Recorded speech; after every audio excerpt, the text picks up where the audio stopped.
자, 오늘은 예배는 감사하다라는 제목으로 함께 말씀 생각하도록 하겠습니다. 예배는 감사하다. 자, 어떤 목사님이 그 성도들이 드리는 이 예배의 태도와 유형에 따라 이게 성도들의 종류를 정리한 글이 있어요. 아주 오래전에 나왔는데 여기에 제가 조금 살을 붙여봤는데, 자, 이 사람들이 어떤 종류의 사람들인지 한번 알아맞혀 보십시오. 자, 첫 번째로 예배 시간에 멀거니 강단만 응시하면서 딴 생각하는 사람. 어떤 사람일까요? 예? 잘 모르겠죠? 예, 멀대파라고 합니다. 멀대파. 그 다음에 주보에 밑줄을 긋고 교정까지 보는 성도. 예배 시간에 주보만파. 예. 세 번째로 졸다가 다른 사람들이 아멘할 때 함께 아멘하며 깨어나는 성도.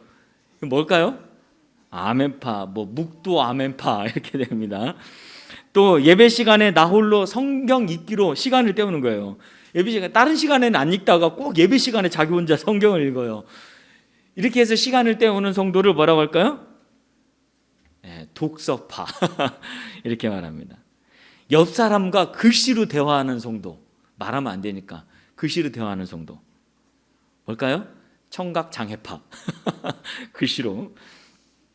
그다음에 주위에 있는 이 아기들에게 자꾸 눈 맞추고 막 까꿍하고 거기에 집중하는 사람. 뭐라고 할까요? 예? 예? 예, 유모파 이렇게 됩니다. 수시로 시계를 쳐다보고 시간을 확인하는 사람. 이 사람은 안절부절파 이렇게 됩니다. 그 다음에 이 목사님의 설교를 자꾸 평가, 뭐가 맞네 틀리네 하는 사람은 시험 채천파. 처음부터 팔짱을 낀 채 예배를 구경하는 사람, 뭘까요? 관람객파 이렇게 됩니다. 찬양도 뻐끔뻐끔, 성경을 목사님이 읽자고 해도 뻐끔뻐끔만 할 뿐 소리를 내지 않고 입만 뻐끔거리는 사람, 뭘까요? 쉽죠? 예? 붕어파. 그렇죠. 붕어파. 요즘은 붕어파가 있는지 없는지 잘 알 수가 없어요. 마스크를 쓰고 있기 때문에 찬양을 부르는지 안 부르는지 알 수가 없어요. 도대체. 예. 붕어파가 너무 많은 것 같아요. 마지막으로 예배 시간에 밀린 카톡이나 메일, 이것을 확인하는 사람 누굴까요? 예. 스마트 실속파. 예배 시간에 카톡, 메일 뭐가 왔나 그 시간에 확인하는 사람, 이런 여러 가지 예배 드리는 사람들의 종류들을 살펴봤습니다. 자, 여러분은 어느 쪽이십니까? 자, 우리 예인교회는 방금 열거한 이런 불량 예배파는 없는 줄로 믿습니다. 아멘? 예, 아멘 할 때도 뻐끔뻐끔하면 안 돼요. 소리를 내야지. 예, 아멘 붕어파가 되면 안 됩니다. 자, 지난 예배 시간에 우리는 이 가인과 아벨의 예배를 비교하면서 예배는 태도다 이런 정의를 내려봤어요. 즉 똑같이 예배를 드려도 우리의 마음가짐과 우리의 태도에 따라 하나님이 받으시는 예배가 있고 받지 않으시는 예배로 나눠질 수 있다고 함께 생각해 봤습니다. 자, 그렇다면 오늘 우리는 과연 지난주에 예배는 태도다 이 말씀을 듣고 과연 오늘 이 예배를 준비하면서 오늘 이 예배를 하나님 앞에 드리면서 어떤 태도와 어떤 마음가짐을 가지고 새롭게 가지고 예배를 드리고 있는가? 여러분의 한번 마음을 한번 보십시오. 여러분의 한번 태도를 보십시오. 내가 이제는 새롭게 예배를 드려야지. 새롭게 하나님이 기뻐하시는 예배 태도를 가져야지. 이런 마음으로 지금 앉아 계시는지, 아니면 그냥 지난주에 뭔 말씀했지? 기억도 안 나고 그냥 똑같은 예배 태도로 나아가고 있는지. 자, 우리의 한번 마음을, 우리의 태도를 한번 점검해 봤으면 좋겠어요. 지금 오늘 우리가 갖고 있는 태도가 예배 태도예요. 오늘 우리가 하나님 앞에 나아가는 모습이 우리의 예배, 하나님께 대한 우리의 예배 마음가짐입니다. 자, 우리의 예배 태도가 정말 하나님 기뻐하시고 하나님께서 원하시는 성숙한 예배의 모습으로 자꾸 바뀌어서 우리 예배 가운데 항상 생수의 강이 점점 흘러넘치는 귀한 역사가 나타나게 간지 소망합니다. 아멘. 자, 오늘은 추수감사 주일입니다. 추수는 이 한 해 동안의 그 농사한 농사의 결과물이죠. 다시 말해 한 해를 어떻게 살았는가를 열매로 확인하는 거예요. 열매로. 그렇죠? 자, 그런데 이 추수와 열매는 농부의 노력과 열심으로만 얻어지는 결과물이 아니에요. 오늘 한 해 동안 우리가 돈을 벌고 또 어떤 이득을 남기고 하는 것들이 우리의 노력과 열심으로만 되는 것이 아니라는 거죠. 자연을 다스리시고 온 우주 만물을 통치하시는 하나님의 도우심이 필요합니다. 이 농사만 봐도 그래요. 우리가 어떤 일을 하든지 거기도 마찬가지입니다. 하나님의 도우심이 필요해요. 그래서 이 추수감사주일은 한 해 동안에 하나님의 도우심과 은혜로 내가 이만큼의 열매를 맺었습니다. 하나님께서 이만큼의 열매를 맺게끔 하셨습니다. 라는 것을 확인하면서 하나님 도와주셔서 감사합니다. 은혜를 베풀어 주셔서 감사합니다. 이렇게 감사하는 거예요. 그렇기 때문에 우리는 이 추수감사주일이 되면 다른 때보다도 우리의 마음과 또는 우리의 하나님 앞에 드리는 예물을 좀 더 특별하게 준비하면서 그 하나님 앞에 우리의 감사를 표현하죠. 자, 그런데 오늘 우리가 생각하고자 하는 것은 하나님께 드리는 이 감사라는 것이 근본적으로 추수감사주일이나 또는 맥주감사주일 또는 어떤 내 생일이나 어떤 특별한 날에만 드리는 것이 아니라는 거죠. 하나님께 드리는 감사는 특별한 날에만 하는 게 아니라는 거예요. 감사는 예배의 기본이에요. 그래서 예배의 본질이 감사인 거예요. 즉 감사가 없는 예배는 진정한 예배가 아니죠. 감사가 없는 예배 태도는 하나님이 원하시는 예배 태도가 아닌 거예요. 진정한 예배라고 한다면 하나님의 은혜와 축복에 대한 감사가 그 예배 때마다 계속 표현이 되어야 돼요. 예배 때마다. 그래서 예배는 감사다. 한번 따라서 해볼까요? 예배는 감사다. 예배 안에 감사가 있어야 돼요. 자, 오늘 우리가 읽은 시편 107편은 우상 숭배와 죄악으로 바벨론에게 패망하여서 포로로 끌려갔던 이스라엘 백성들이 다시 하나님의 은혜로 구원을 얻고 되돌아오는 이 포로 교환하게 된 것에 대해서 감사하는 시예요. 그래서 시인은 하나님의 회복과 구원의 은혜를 받은 자들에게 너희는 이렇게 해야 한다라고 초대를 하고 있습니다. 자, 읽지는 않았지만 1절에서 3절 말씀 우리 한번 같이 읽어보겠습니다. 시작. 여호와께 감사하라. 그는 선하시며 그 인자하심이 영원하미로다. 여호와의 속량을 받은 자들은 이같이 말할지어다. 여호와께서 대적의 손에서 그들을 속량하사 동서남북 각 지방에서부터 모으셨도다. 이렇게 말하고 있죠. 그러니까 시인은 하나님께서 이스라엘 민족을 대적의 손에서 속량하시고 동서남북으로 흩어져 있던 사람들을 다시 한 곳에 모으시는 그 은혜를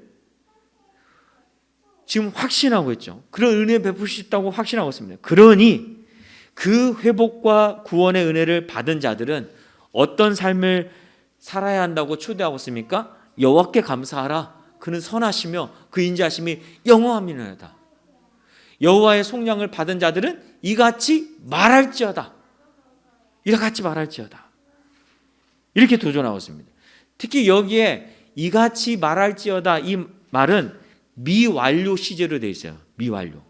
아직 행동이 끝나지 않았다는 거죠. 아직 사건이 끝나지 않았다는 거예요. 이 말은 무슨 말입니까? 계속 진행하고 있다는 거잖아요. 따라서 하나님의 속량과 구원의 은혜를 이 회복한 자들은 하나님은 선하시다. 하나님은 인자하심이 영원하다. 이 감사를 계속 해야 한다는 거예요. 계속 선포해야 한다는 거예요. 계속 감사하면서 살아야 한다는 거예요. 아직 미완료라는 거죠. 감사하는 것이 미완료라는 거예요.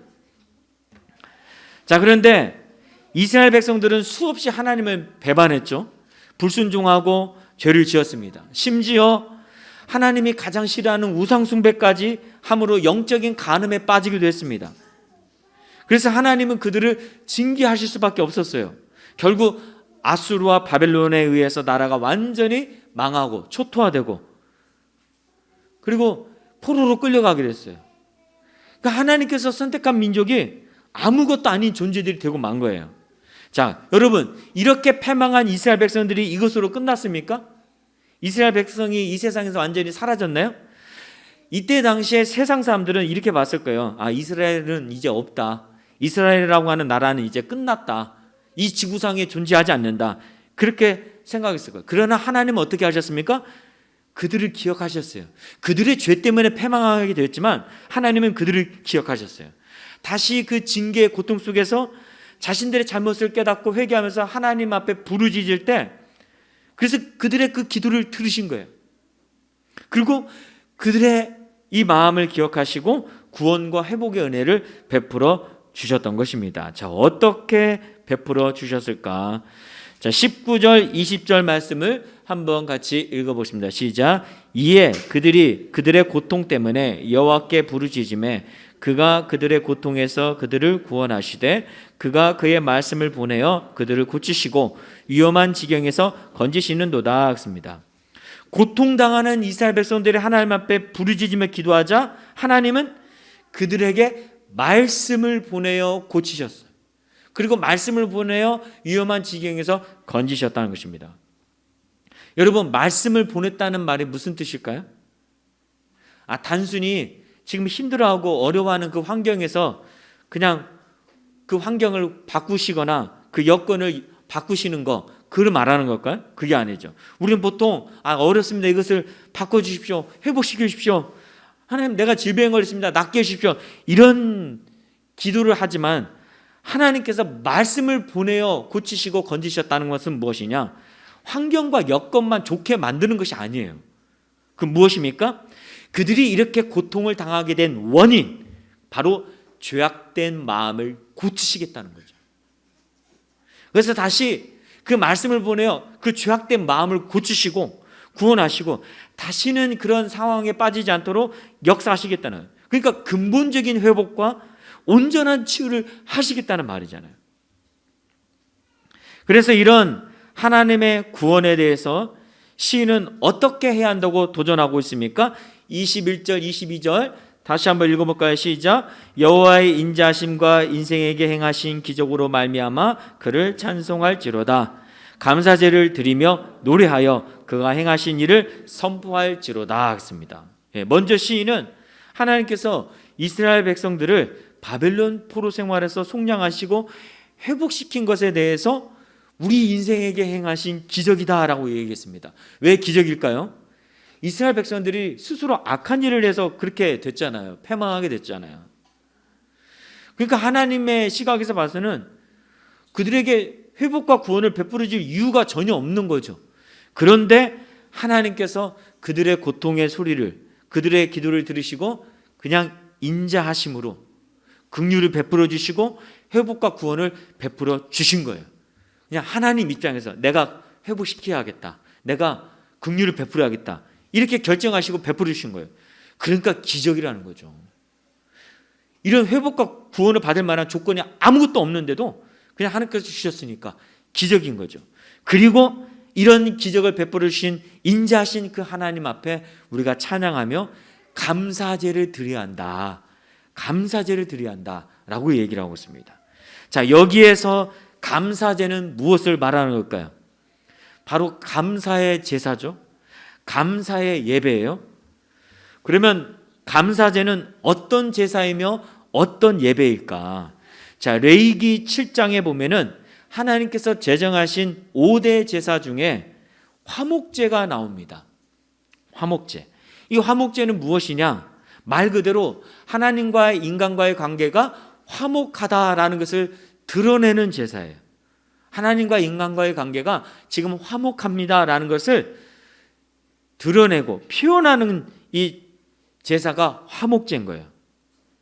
그리고 이 화목제는 이런 하나님과 우리 관계가 화목하다는 것을 드러내기 때문에 의무적으로 드리는 것이 아니라 인간 스스로 깨닫고 자원하여서 드리는 제사인 거예요. 따라서 이 화목제는 인간이 하나님과 화목하고 싶은 열망, 그런 마음을 가지고 자원함으로 하나님께 드리는 제사이면서 예배입니다. 자, 그러면 이 화목제는 어떤 경우에 드렸을까? 자, 세 가지 경우가 있습니다. 첫 번째는 서원제예요. 첫 번째부터 안 나오고 서원제예요. 하나님께 서원할 때 드리는 이 제사가 서원제인데 이 서원제를 화목제로 드려요. 두 번째가 낙헌제예요. 낙헌제. 하나님께 나의 사랑과 기쁨을 표현하고 싶을 때 이때 이 낙헌제를 드리는데 화목제로 드려요. 세 번째가 바로 감사제예요. 하나님께 감사하고 싶을 때 이 화목제로 하나님 앞에 예배를 표현합니다. 그래서 레위기 7장 11절 12절 말씀 보면 이렇게 되어 있습니다. 여호와께 드릴 화목 제물의 규례는 이러하니라. 만일 그것을 감사함으로 드리려면 기름 섞은 무교병과 기름 바른 무교 전병과 고운 가루에 기름 섞어 구운 과자를 그 감사 제물과 함께 드리고 이렇게 됐습니다. 그러니까 감사제를 드리려고 한다면 화목 제물의 규례에 따라서 하나님 앞에 화목제로 감사를 표현하라는 거잖아요. 자, 그렇다면 여러분, 왜 감사할 때는 화목제로 드려야 하는가?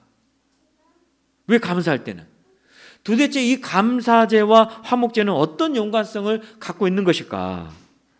자, 시편 107편에서 시인이 여호와께 감사하라고 했던 이유는 하나님의 전적인 은혜, 하나님의 전적인 은혜 베푸심, 인자하심, 그래서 포로 생활에서 구원을 받고 하나님과의 관계가 회복되었기 때문에 이제 너희는 하나님과 관계가 회복되고 화목하게 되었기 때문에 감사제를 드려야 한다라고 얘기를 한 거예요. 여러분, 이것이 주는 의미가 무엇입니까? 하나님의 도우심과 은혜 베푸심의 목적이 뭐냐? 관계 회복이라는 거죠. 화목이라는 거죠. 그러지 않습니까? 감사제를 드리게 된 이유가 관계 회복과 화목, 하나님의 은혜와 구원을 통해서 하나님께로 다시 가까이 나가게 된 것이기 때문에 이 하나님의 도우심과 은혜의 목적은 무엇이냐? 관계 회복이라는 거죠. 화목이라는 거죠. 그래서 즉 하나님은 우리가 그냥 도와달라고, 하나님 나의 고통을 해결해 달라고 기도하면서 우리의 현실적인 문제를 가지고 하나님 앞에 나가지만 하나님은 단지 그 문제만을 해결하기를 원하지 않는다는 거죠. 그 문제를 해결하는 것으로 끝나는 것이 아니라 이제는 내가 너와 더 관계가 친밀해지길 원한다. 내가 너를 치유하고 너의 문제를 해결해 주는 이유는 그냥 네가 기뻐하고 네가 그냥 잘 살고 행복하게 살기를 원하는 그것이 아니라 내가 너와 영적으로 더 가까워지기를 원한다. 내가 너와 더 영적으로 화목하기를 원한다. 이것이 더 주된 목적이라는 거예요. 여러분, 이것은 우리 모든 인간에게 있어서도 똑같습니다. 이스라엘 백성들뿐만 아니라 우리 인생의 수많은 문제들은 무엇으로 일어납니까? 죄 때문에 일어나죠. 창조주 하나님을 무시하고 자기 자신이 인생의 왕이 되어서 자기 욕심과 자기 뜻대로 살아가려고 하는 그 죄악 때문에 수많은 고통과 슬픔과 불행이 일어나요. 그래서 그 죄 때문에 모든 관계가 깨어졌어요. 우리 인간의 이 죄악성 때문에 모든 관계가 깨어졌어요. 첫 번째는 하나님과의 관계가 깨어졌죠. 인간과 하나님과의 관계가 깨졌잖아요. 영적인 교통이 완전히 끊어졌잖아요. 죄 때문에. 두 번째는 어떻습니까? 사람과 사람과의 관계, 인간과 인간과의 관계가 깨어졌어요. 그래서 죄가 있는 곳에서는 사람들끼리 싸우죠. 서로 죽이죠. 서로 자기 이득만 챙기죠. 자기 이기심만 챙겨요. 죄가 있는 곳에 거기에 화평은 없습니다. 화목은 없는 거예요. 가족 간에도 마찬가지인 거예요. 가족끼리 돈 때문에 싸운다? 거기에 절대로 화평이 없어요. 모든 관계가 깨어지는 거죠. 뿐만 아니라 죄 때문에 나 자신과의 관계도 깨졌어요. 그래서 죄가 가득하거나 마음속에 죄의 영향을 받은 사람들은 절대로 자기 자신을 온전하게 바라보지 못해요. 자기를 사랑하지 못합니다.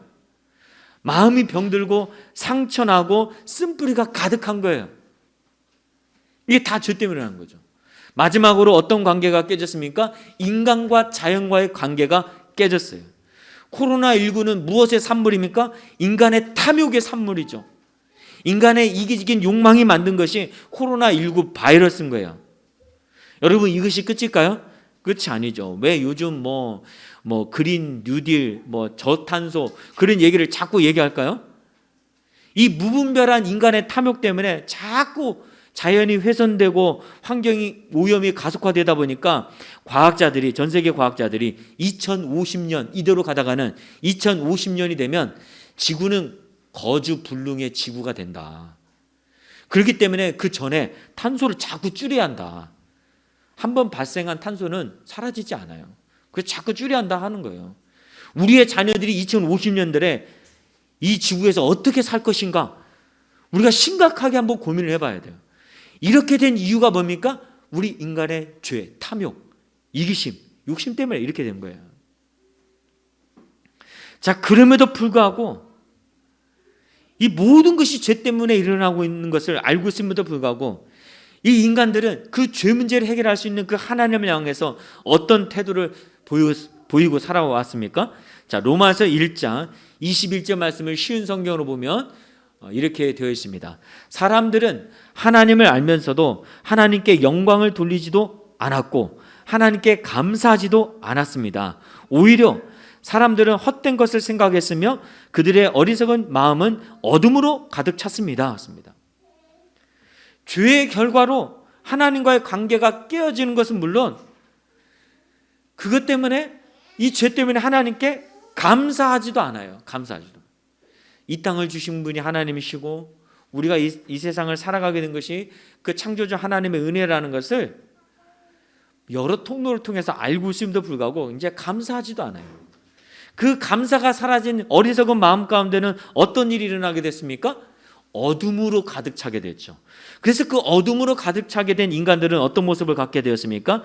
29절에서부터 32절 말씀 보면 그들은 온갖 불의와 악행과 탐욕과 악독으로 가득 찬 사람들입니다. 또한 시기와 살인과 다툼과 속임과 저기로 가득 찼으며 남에 대해 말하기를 좋아하고 남들을 비방하고 하나님을 미워하며 거만하고 건방지며 뽐내기를 잘합니다. 그들은 악한 일을 계획하고 부모님께 순종하지 않습니다.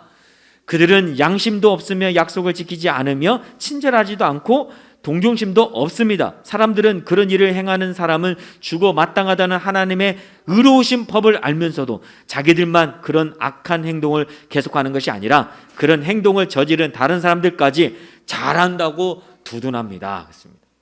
잘한다고. 너 왜 그렇게 행동해? 내가 이래서 이렇게 해서. 잘했어. 이런다는 거죠. 이게 지금 우리의 현실이고 우리 인간들의 모습입니다. 그런데 하나님은 이런 인간들을 향해서 어떻게 하셨습니까? 그래, 니네 그렇게 계속 살다가 죽어라 이렇게 방치하셨나요? 아니면 죄값으로 이제 너희를 멸망시키겠다 이렇게 하셨습니까? 심판하셨습니까? 그게 아니잖아요. 하나님은 오랫동안 참으셨어요. 그리고 그 죄악 속에서 점점점 이 패망으로 가고 있는 우리를 불쌍히 여기셨어요. 그래서 긍휼을 베푸시고 죄로부터 구원을 받아서 죄로 끊어졌던 하나님과의 관계를 다시 회복시키려고 많은 노력을 하셨어요. 그래서 우리와 화목하기를 원하셨다는 거죠. 자, 그러면 하나님은 어떻게 우리를 구원하고 어떻게 하나님과의 끊어진 관계를 화목하게 만드셨을까? 어떤 방식으로 하셨을까? 자, 로마서 3장 25절 말씀 쉬운 성경으로 자, 우리 한번 같이 읽어보겠습니다. 시작. 하나님께서 예수님을 화목제물로 내어 주셨으며 누구든지 예수님의 피를 믿음으로 죄를 용서받게 됩니다.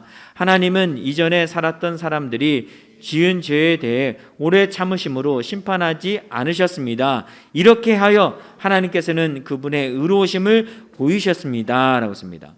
하나님께서 선택한 유일한 방법은 무엇이냐?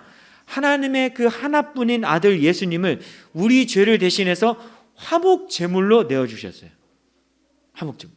그래서 그분의 피로 우리의 죄가 씻기고 우리가 용서받게끔 하셨다는 거예요. 자, 예수님을 화목 제물로 내어주셨다는 말은 무슨 뜻입니까? 여러분, 원래 화목 제물은 누가 누구에게 드려야 돼요?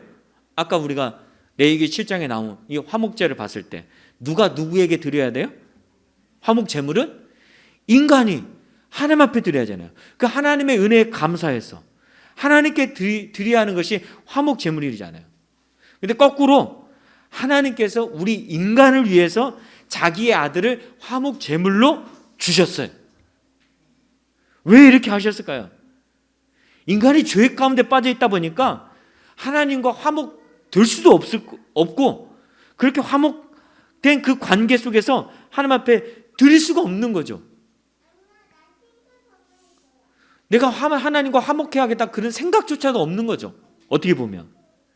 그래서 인간의 힘으로는 절대로 해결할 수 없는 이 죄 문제를 하나님께서 다 해결해 주시고, 내가 이제 너와 화목하다, 이제 내가 너와 화목하다, 그것을 증명할 제물로 예수 그리스도를 값없이 화목 제물로 주신 거예요. 이유 없이, 값없이 주신 거예요. 그래서 그 화목 제물 대신 예수님을 믿는 자들은 값없이 구원을 얻고 다시 하나님을 만날 수 있게 된 거죠. 그리고 하나님이 주신 풍성한 은혜와 축복 속에서 화목할 수 있게 되어진 거예요. 그러므로 화목 제물이 되신 예수님 때문에 구원을 얻고 하나님과의 관계가 회복된 우리는 이제 어떻게 해야 한다는 겁니까? 어떻게 해야 합니까? 자, 로마서 5장 1절 말씀 같이 읽어보겠습니다. 시작. 그러므로 우리가 믿음으로 의롭다 하심을 받았으니 우리 주 예수 그리스도로 말미암아 하나님과 화평을 누리자 했습니다. 예수님이 화목 제물이 되어서 화목 제사를 드리고 하나님과의 이제 화목하게 된 그런 관계가 됐으니까 우리는 이제 어떻게 하느냐? 예수님 덕분에 그냥 하나님과 화평을 누리면 되는 거예요. 하나님과 화목을 누리면 돼요. 하나님과 화목을 추구하면 되는 거예요. 언제든지 할 수 있는 거예요. 예수님 때문에 그 모든 끊어졌던 관계가 다시 회복됐으니까 이제 누리면 되는 거예요. 누리면. 쉽게 말해 이건 거예요. 부부가 돈 때문에 막 싸웠어요. 계속 싸우고 뭐 나중에는 이혼하네 마네 그런 거예요. 그래서 그것을 보다 못한 이 강목사가 그 돈 내가 줄게. 그 내가 줄 테니까 이제 더 이상 싸우지 마. 그 돈을 딱 줬어요. 그래서 돈 문제가 해결됐어요. 그럼 부부는 이제 뭐 하면 됩니까? 이제 즐겁게 잘 살면 되는 거잖아요. 그런데 돈 문제 해결해 주는데도 뭐 네가 이랬네 저랬네 계속 그러면은 어떻게 되겠습니까? 그건 아닌 거죠. 이제는 그냥 즐겁게 살면 되는 거예요. 화목하게 살면 되는 거예요.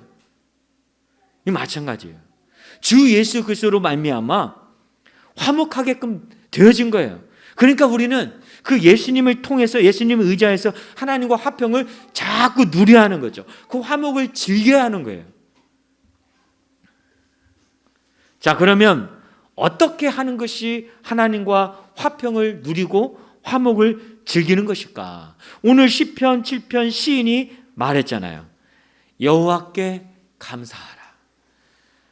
하나님께 감사제를 드리라. 화목할 수 없는 우리가 화목 제물을 드려야 되는데 화목 제물 대신 예수님 때문에 이제 하나님과 화목을 누리기만 하면 그런 상태가 됐으니 이제는 우리는 감사하면 된다는 거죠. 언제 감사해야 할까요? 우리의 모든 삶 가운데서도 감사해야지만 화목 제물이 되신 예수님의 날이 언제입니까? 바로 주일이잖아요. 주일. 우리를 구원하시고 부활하신 날이 이 주일이잖아요. 이 주일에 예배할 때마다 화평을 누리하는 거죠. 화목을 누리하는 거예요. 어떻게? 감사함으로. 하나님 앞에 감사의 제사를 드림으로, 감사 예배를 드림으로 그 화평과 화목을 누려야 하는 거죠. 예수님으로 인해 끊어졌던 관계가 회복되고 화목하게 되었으니 이제 우리는 온전하게 감사할 수 있는 사람이 된 거예요. 그러니까 감사함으로 하나님 앞에 화목제를 드리고 감사제를 드려야 하는 거죠. 좀 전에 로마서 1장 21절에 사람들은 하나님을 알면서도 하나님께 영광을 돌리지도 않았고 하나님께 감사하지도 않았습니다 라고 했듯이 죄에 빠진 인간들은 하나님께 감사할 수가 없는 거예요. 아니, 감사를 생각조차 할 수도 없습니다. 그러나 죄가 해결되고 하나님과 화목하게 된 사람들은 감사가 살아나게끔 되어 있습니다. 감사할 수 있는 거예요.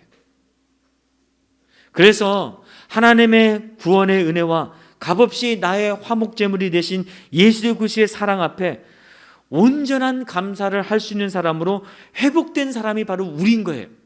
그러므로 우리는 예배할 때마다 예수 그리스도를 의지하여 감사함으로 하나님 앞에 나가는 거죠. 감사제를 드려야 하는, 감사해야 하는 거예요. 뭐 내 삶에 좋은 일이 생겼다고 감사하는 것이 아니라, 그런 일이 없어도, 오히려 힘들고 어려운 일이 있어도 나를 구원하시고 화목의 길을 열어주신 하나님 앞에 감사해야 하는 거예요. 내가 이렇게 감사함으로 나가면 하나님께서 더 감사할 수 있는 조건을 우리에게 베풀어 주시고, 우리와 더 화평하고 화목하게 되신 하나님께서 더 큰 은혜와 축복을 허락해 주실 것을 믿고 자꾸 감사함으로 나가야 하는 거죠. 감사할 것이 없어도 감사하는 거예요. 왜? 하나님께서 우리에게 감사의 조건을 주시는 최종적인 목적은 무엇이냐? 우리와의 화목이기 때문에, 그 구원의 은혜를 충만하게 누리는 것을 원하시기 때문에, 이미 그 길을 열어놨기 때문에, 우리는 열어놓은 길, 예수 그리스도 화목 제물 되신 그 예수 그리스도를 의지하여서 자꾸 감사해야 하는 거죠. 그럴 때 더 큰 감사의 조건들이 나타나게 되는 거예요. 독일에 대개근이 있었을 때 일어난 일입니다. 수많은 사람들이 기아로 신음하고 먹을 것이 없어서 이제 굶어 죽고 그렇게 됐어요. 근데 그 어느 독일 마을에 한 부자가 있었습니다. 이 부자가 자기 마을 어린이들이 너무 이제 먹지 못하니까 매일 빵 하나씩이라도 급식을 시켜야겠다는 그 마음을 먹었습니다. 그래서 매일 빵을 구워서 20여 명의 그 동네 아이들에게 하나씩 가져가게끔 했어요. 그래서 이 빵을 주면서 기근이 끝날 때까지 내가 매일 빵을 나눠주겠다, 약속한 시간에 와서 가져가라, 그런 거예요. 그러니까 이 굶주렸던 아이들이 와 하며 달려들면서 서로 큰 것을 가져가려고 야단을 피더니 막 그걸 가지고 주인에게 인사도 없이 그냥 집으로 가버렸어요. 이런 싸움통에 자기 순서가 오기를 조용히 기다리고 있었던 그레첸이라고 하는 소녀가 있었습니다. 아이들이 다 떠나가 난 뒤에 찌그러지고 가장 작은 빵 하나를 집어들고 이 그레첸은 기쁜 표정으로 그 주인을 찾아갔어요. 그리고 감사합니다 하고 인사를 하고 가는 거예요. 그 다음 날도 또 그 다음 날도 다른 아이들은 막 여지없이 막 큰 거 가져가려고 예의 없이 아우성 치면서 싸우다가 자기 것을 가지고 인사도 없이 가버렸습니다. 그러나 이 그레첸이라고 하는 소녀는 계속해서 맨 나중까지 기다렸다가 다른 아이들에 비하면 매우 작은 빵 하나를 집어들고 주인을 찾아가서 또 감사합니다, 또 감사합니다 이렇게 인사를 했어요. 어느 날 집에 돌아와서 그레첸이 엄마와 함께 그 빵을 먹으려고 딱 하나님 앞에 감사를 기도를 드리고 빵을 딱 쪼갰습니다. 그랬더니 놀랍게도 그 빵 안에 50센트짜리 은화 6개가 나온 거예요. 깜짝 놀란 이 어머니가, 야, 이거 분명 이것은 잘못된 것이다, 이 은화를 주인 어른에게 다시 가져다 줘라, 이렇게 했어요. 그레첸이 은화를 가지고 다시 주인에게 찾아갔습니다. 이때 주인이 뭐라고 얘기했을까요? 우리의 예상대로 그 돈은 틀림없이 너의 것이란다. 그것은 감사할 줄 아는 마음씨를 가진 착한 너에게 상으로 주기 위해서 내가 빵 속에 넣은 것이다 라는 거예요. 빵 속에 어차피 제일 마지막에 남아서 작은 빵을 가지고 그것을 준 주인 앞에 감사할 것을 알고 그 안에다가 넣어놓은 거예요. 오늘 우리의 예배는 마치 이 독일의 대기근으로 신음하는 아이들처럼 수많은 이 삶의 문제, 어려움, 특히 이 코로나19로 삶이 막막한 가운데 이 부자 주인을 찾아가는 것과 똑같습니다. 부자 하나님을 찾아가는 것과 똑같은 거예요. 그런데 하나님이 이미 우리에게 더 큰 구원의 은혜를 베풀어 준 것을 생각하지도 않고 당장 필요한 빵에만 관심을 두면서 예배할 때가 너무 많아요.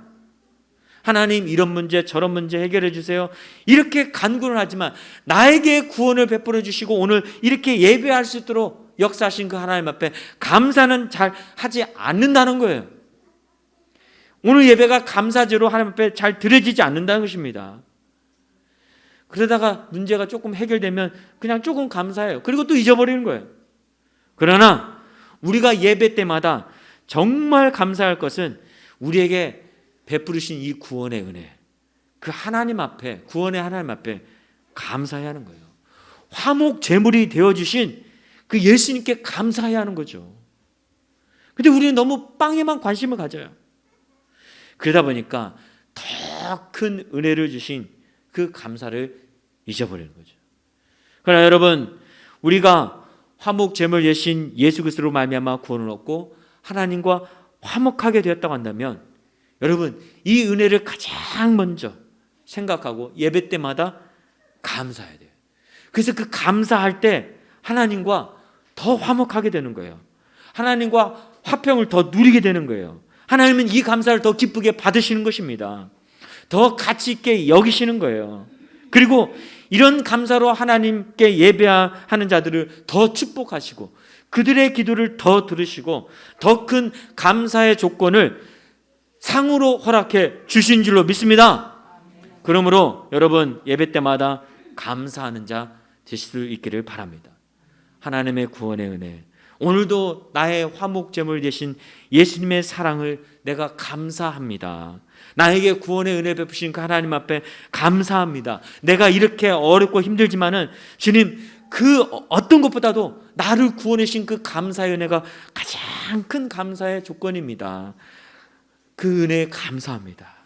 하나님, 화평을 더 누리게 하시고 축복하여 주시옵소서. 이런 감사가 넘쳐남으로 더 큰 감사의 조건들을 상으로 받는 우리 감사의 예배자가 되시기를 주님으로 축복합니다. 아멘. 자, 우리 말씀 생각하면서 함께 찬양하고 기도하기를 원합니다.